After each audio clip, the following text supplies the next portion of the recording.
এখানে 3টি প্রশ্ন থাকবে এবং কমেন্টসে উত্তর করতে হবে। 1 নম্বর প্রশ্ন, 2 বা ততোধিক সংখ্যার সাধারণ গুণনীয়ক কত হলে সংখ্যাগুলো পরস্পর সহমৌলিক হয়? ক 1, খ 5, গ 7, ঘ 8।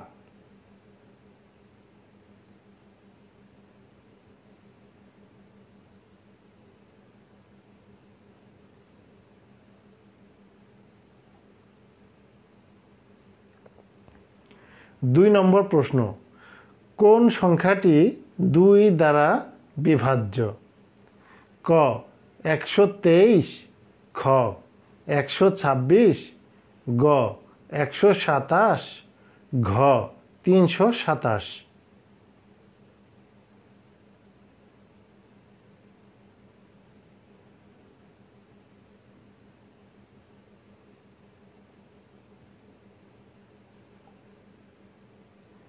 3 নম্বর প্রশ্ন, যে কোনো সংখ্যাকে 2 দ্বারা গুণ করলে গুণফলের একক স্থানীয় অঙ্কটি কত হবে?